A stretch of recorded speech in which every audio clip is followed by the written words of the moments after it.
Welcome to Not Ashamed. I'm here today with my friend Kaitlyn Mielke, and I'm your host Ashley Nordman. And today we're going to talk about actually like a really serious topic, but you know, we're on a beach, so maybe we can deep dive into this, and it'll be, you know, a little more lighthearted. Yeah.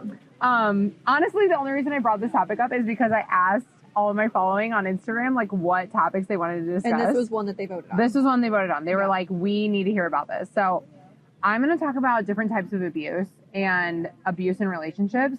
And again, I'm starting this off by letting you guys know I'm not a therapist.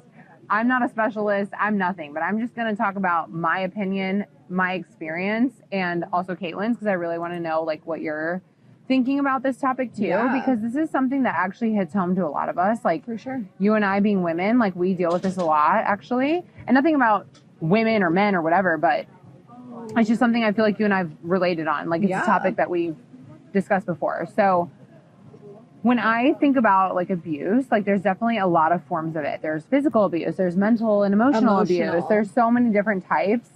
And just verbal. I mean, oh my gosh, the list goes on. Even verbal abuse is like a huge thing. So to me, it's like, this is just something that I think happens a lot more than people want to admit. And it's something that's way more common nowadays, especially with people that struggle with their anger or with whatever it might be. Yeah. And so something I've like talked a lot about with, especially with the girls on like Instagram that I message all the time, like, they just feel very alone. And it's actually something that like has happened to me. It's something that probably has happened to you. Like, it's something that happens a lot. I hate hearing that they would feel alone, because they're definitely not. I know. I hate that too. And so I've never told you this, but I feel like this is like the good opportunity to like explain it. So like 10 years ago, I was in an abusive relationship, and he didn't actually physically like hurt me per se.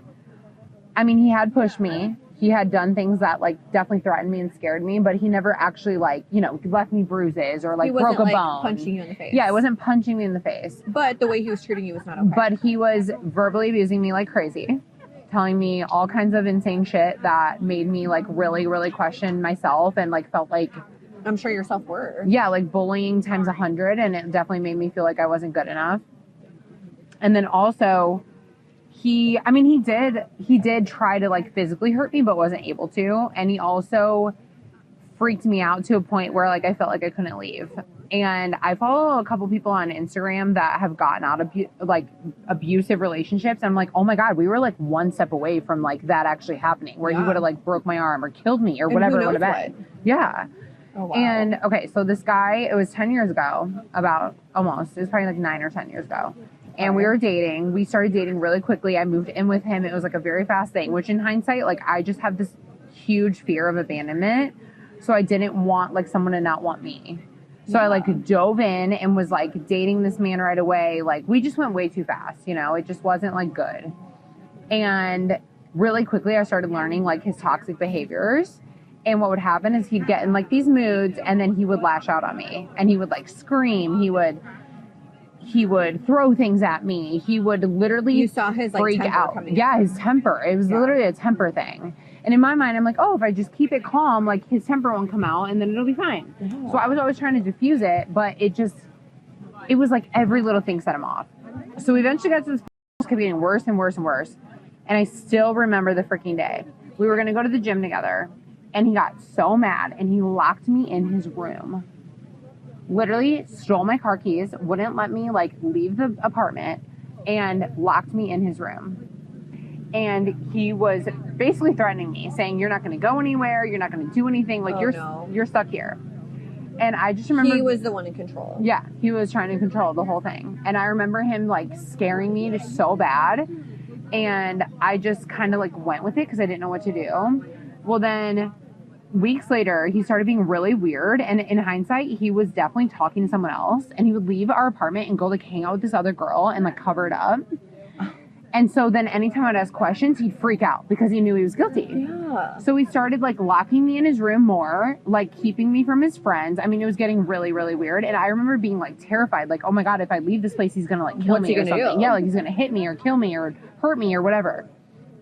And so we finally one day, like, we're kind of in the fight, but he's like, let's go to the gym, let's work out, like whatever. So we got in the car, and he was like, in one of his moods, and I'm like, fuck, like, this is gonna be bad. He starts. But you just go with yeah, it. I'm just trying to, like, keep the peace. Keep the peace. So he, like, starts yelling at me.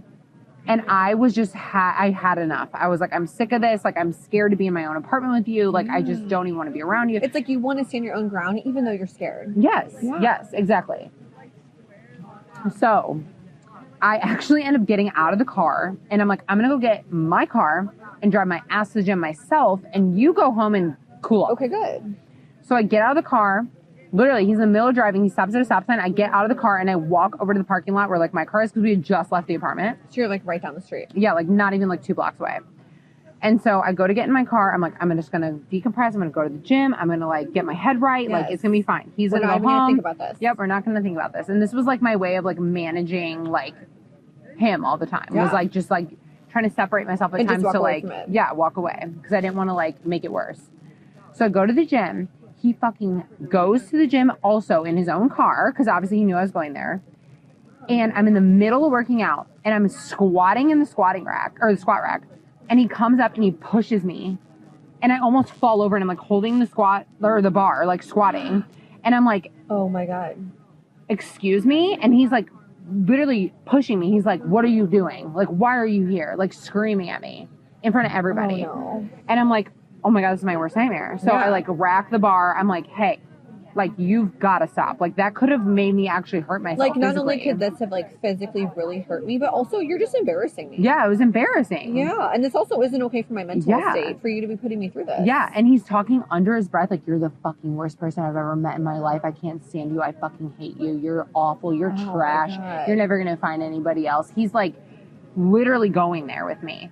And I'm sitting there crying in the middle of my workout, and I'm just like, leave me alone. Like, go away from me. So I, like, go on to the next exercise. He follows me around. He's in my ear, like, telling me all this shit. Just trying to break you down. Yeah, breaking me down.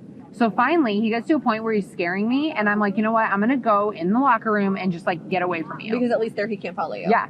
So I go in the locker room, and this girl that I knew actually sees me in there. She's like, what's wrong? I just start bawling my eyes out, like, bawling. And I'm like, oh my God, I've been in this relationship for a couple months, and he's just, like, beating me down mentally, and he's scaring me, and he won't let me he's leave. like threatening me and he's and physically threatening me. hurting Yes. me. And I'm just trying to, like, keep the peace, and I he's think over here as doing it women, over. We don't know what to do sometimes in that situation. Yeah. It's like a part of you Because probably... we feel like we need to just deal with it. Because a part of you probably wanted to be with him, but then a part of you was like, wait a minute, my I deserve brain better. knows this is very wrong. Yeah, but you also don't want to be rejected, even by someone that's not good for you. And then you also kind of were probably just scared about, like, well, what's going to happen if I try to reject this situation? That was literally my fear. Is I was Yeah. like, if I walk away, is he gonna follow me? Is he gonna kill me? Is he gonna hurt me? I think that's why abuse is so scary and so difficult for so many, I shouldn't even say women, but people that go through it, because not only do you know it's wrong, but a part of you can't escape it. Because and you worry about the repercussions. Yeah, you don't know what's going to happen. If You're like I- genuinely afraid of your like well-being. Yeah. If I say something to my abuser, or if I make them feel some type of way, what is their reaction going to be? And Yeah. so then I think that's why a lot of people end up staying with their abuser. Yeah. And then people from the outside that don't understand that look at them like, oh my gosh, why are they with that person? Yeah. Why don't they just walk away? And Exactly. it's just And there's not so always much that more to easy. that. It's not that easy. So much more. Yeah. And so I just remember being at like my breaking point and like hiding in that locker room and crying my eyes out and knowing he was going to not like settle until he like got his way. And so I ended up hiding in the bathroom for like 30 minutes. I came out and I go to my car and he literally was sitting in the freaking passenger seat waiting for me. Of your vehicle. Yes. So we sit down and I just start bawling. I remember it's pouring rain. It's like 6 p.m. And I'm like, what do you want from me? Like, why are you trying to like emotionally, mentally, and Break me physically down. break me down? Like, what is the point of What this? is the answer to this? But he was so broken himself that I think he thought like if he broke me, it would make would him give- feel better. Or and give something. him control. Mhm. And he was so afraid, I think, that I would leave him once I found out who he really was, that he knew if he manipulated me enough that I would never go. Well, and it's so true because let's be honest, the abuser is never this healthy person. Mm-mm. They're not. It's someone that has either been through something to put them into that mental state that they're in. And Yeah. for them to like tear someone else apart, abuse them, break them down, it is in some weird, sick way satisfying to Yeah, them. it is satisfying because And I that- always think of this. So like Tony Robbins said this one time and I thought this was so important. He said, if you're someone who struggles with feeling like accepted and important, you're going to do anything to gain that. Yeah, anything. So if you're in a room and you have a gun to someone's head, who's the most important? The person with the gun to your head.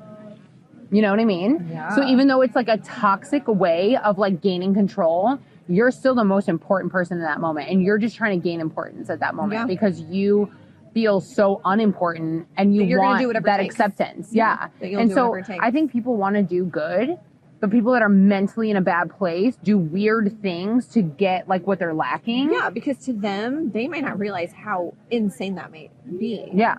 Because they're just trying to feel some type of way. Yeah. But and what they're grasping at stuff is awful. And I've seen in the past a really, really close friend of mine years ago. I mean, she was in a very physical relationship and like physically abusive. And it was horrible to watch because you'd want her to leave and she would want to leave, but it's like that. There's like attached terror and that was she attached because she was so afraid of what would happen? Yeah, for sure. Like felt like she was just stuck in it. And now, to this day, that man is actually in jail right now, and holy shit. Yeah, and she's not with him.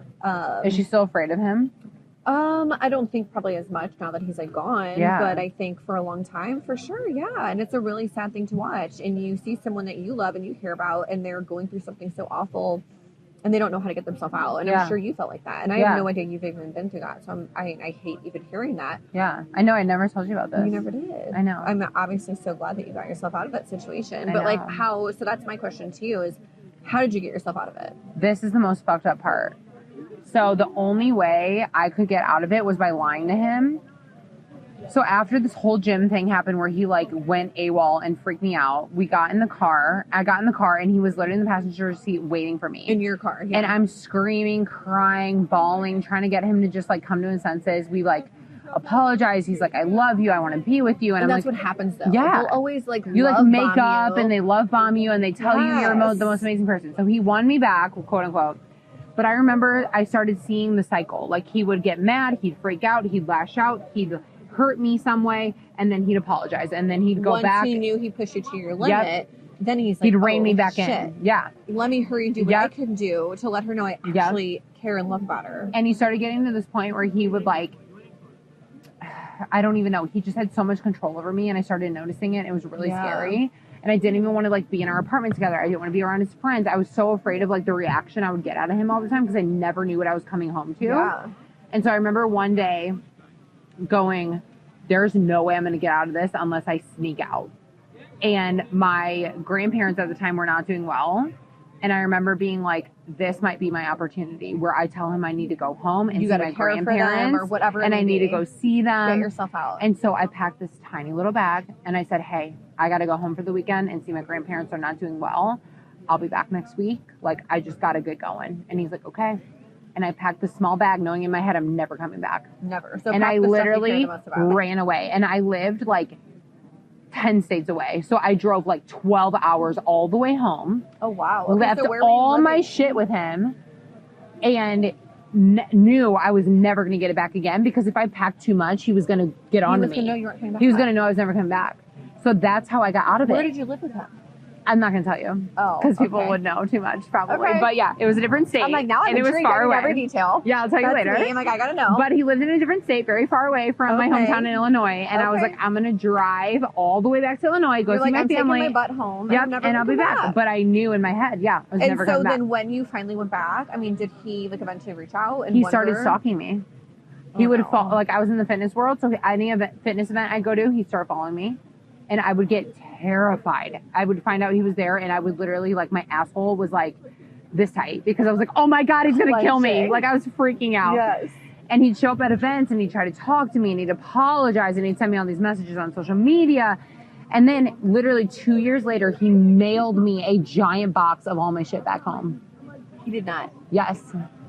He spent 2 years trying to gain me back and I just literally wouldn't even answer him. Your things, how did you feel? Were you shocked? I was like grossed out because like my underwear and shit was in there. And I was like, you like saved my underwear and shit for 2 years and you're going to mail me it back in a big box?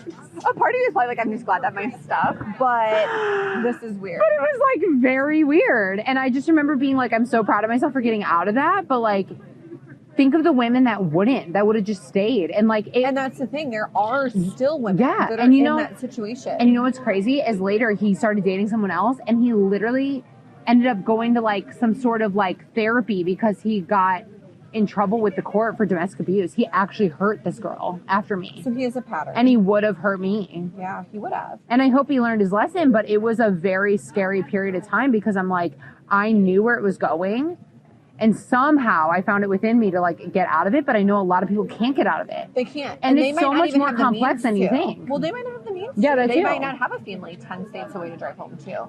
They may or the strength just within. They may just have nowhere to away. go. They may not have that strength to do. Or maybe they pay for their life and they have no money and they don't know how they're going to live. They have no means to do that. They have no means. Yeah, that might be the person that is financially taking care of them, and it's awful because no one deserves that at the end of the day. Nobody does. I mean, I get it. Relationships can be tough, but it's not supposed to be tough where that person is abusing you in any type of way at all. No. I know. And so, like, when I see people in abusive relationships, I always think to myself, like, there's so much more to it than you think. Like, when people are like, why wouldn't you just walk away when they hurt you? Or they, like, judge someone for staying. And it's like, you don't get it. There's an attachment. There's also like a trauma bond with that person. There's also usually a trauma bond. There's usually some sort of anxious attachment where you, even though you know they're not good for you, you don't want them to not accept you. You need that validation. Still want the validation from them, even though they're bad for you. Yeah, you need that validation. And that is literally what so many women struggle with. They worry so much about people accepting them, even though the people that they want to accept them aren't even good for them. No.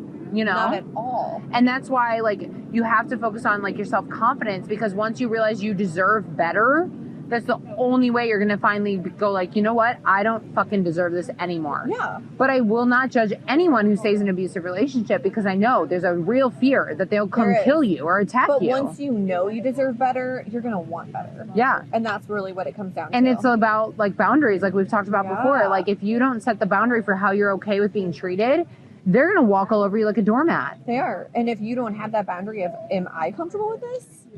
Because you knew you weren't. Yeah. But you also, it's okay. But I didn't know how to put my foot down. You didn't know how to put your foot down. You didn't know how to get yourself out. But the entire time it was happening in the back of your mind, you're just thinking, I'm not okay with this. And eventually you like get to that pushing point where you're like, I'm putting my foot down. Yeah. I've got to get out of the situation. And the only way to draw the line for me was to like physically remove myself. But I know that's not possible for everyone. But I just like urge anyone who's like in an abusive relationship to like find it within them to like realize like you don't fucking deserve this and someone else will treat you better. And you don't have to worry about them like not accepting you because not everyone's going to accept you anyway. No. And if someone is treating you poorly, you have to set that boundary and realize like you have to shut them down and get them to stop doing it. But there's always so many layers. And like my whole thing is too is like don't ever feel like you have to ask someone to treat you the right way. You should never have to. So the right person will just automatically treat you the right way. You don't have to ask to just be treated right. Yeah. That's something that should just come no matter what. And if it's not, then it's probably just not going to be for you. Mm-hmm. Yeah. Have you ever been like in a relationship where it's like hard to leave, but they treat you horrible? Yeah. I mean, in the past, for sure. I've had relationships where deep down in my gut, I knew it wasn't the right relationship for me. It wasn't the right fit. It wasn't my person. But at the time, I think it's a part where like you feel like you've invested time into it to where you're like, oh, I just want to make it work. That's the thing. I feel like people go, oh, I've been with them for 3 years. I don't want to waste that 3 years. It's like, why not? Yeah, who cares? Like, you wasted the 3 years, but you didn't waste it. You learned a lesson. Exactly. You should be able to just start from scratch again, and who cares? Yeah. Gives a fuck? But for some reason, you justify it with that. You justify it. You go, oh my God, well, I've committed so much time and energy into this. Yeah, I've invested this time with this person. And even though in the back of my head, I'm thinking, the way they're treating me is not the way I want to be treated. I know it's not okay. You'll feel invested to them. And then, yeah, I mean, I've been with people where I wasted time. And how did you get out of it then? Eventually I just knew. Like you realize your self-worth is more than what it was my self-worth. And after a while, it's like you kind of come to your senses and you're like, you know what? Am I actually even happy doing this? Yeah. Like, yeah, I come home to this person and I have this person in my life, but is it even in the way that I want it to be? And I think you eventually get sick of not only their shit, but your own shit. Yeah, like breaking that cycle is so hard. Yeah, and you get sick of your own shit. You get sick of dealing with letting people treat you some type of way that you're not comfortable with, and eventually you just say, you know what, this is not it. I always say that. I go, you know what, like, you're not gonna be able to move on until you're finally sick and tired of your own fucking story, just going in a circle over and over. Literally. Because once Chasing you're your own finally, tail. yeah, once you're sick of your own like crap, you realize like unless I change something, I'm just gonna keep doing this over and over. But it And nothing's takes gonna so change. much. It takes a village, you know. And it takes so much courage to step yourself out of that situation. Yeah, but, it's not easy. And I don't judge anyone who's been in and that. you've been there. I've been there. I can tell you, majority of people that we know have probably been there. Mm-hmm. But it's not always easy to do. It's not even always easy to talk about. No. But it's happened to all of us. And I just hope that all the women around us can know their worth and know that if this man is not treating you right, somebody else will. Somebody else will. And it's okay to walk away. It's okay to just be single and not even. Yeah, Focus you don't on need it. the attention from someone, even if it's bad attention. Like, who Yes. cares? You don't need No that. attention is better than bad attention. Let's put it that way. Yeah, And I think that's hard though for a lot of people. but it takes a lot of like being confident in who you are to like feel okay with that. Yeah, a lot of self-reflection and just to look Mhm. back and be like, whoa, is this even what I want? Is this healthy for me? Getting yourself out of abuse is tough, but it's the best thing you can do. Yeah, and I feel like looking back, like I'm proud of myself because it actually built my confidence, realizing I could escape something like that. And that I also never thought I realizing that you could. just deserve so much more. Yeah, deserve so much more. So much more. Well, I'm so proud of you, my friend. Thank you. I Of love course. you. I love you. And I'm sorry to hear that you went through that. I hate that for you. I know, but I feel like it was for a lesson and it taught It me something was, great. And now, But also shame on him, and also that's his loss. yeah, That's all it's we his can loss. say. That's exactly right. Yeah. Well, thanks, baby. Thanks for letting me dump that on you today on a beach in Mexico. Oh, I'm here for it. I'm like, you can tell me anything. Let's cheers to that. Cheers. Cheers to like, what should we cheers to? Cheers to not taking shit from nobody. Not taking shit from anyone, not letting anyone's opinions affect us, and just living our life. That's fucking great. unapologetically. Unapologetically. Yeah. I love you. I love you. All right. Well, thank you guys for listening. And please reach out if you have any feedback, questions, stories, anything. Leave me a review. I love hearing from you guys. And until next time, be loud, be proud, and be shameless. Go us, girl. Yay! Visit us at anskinbeauty.com to shop all of our medical grade skincare.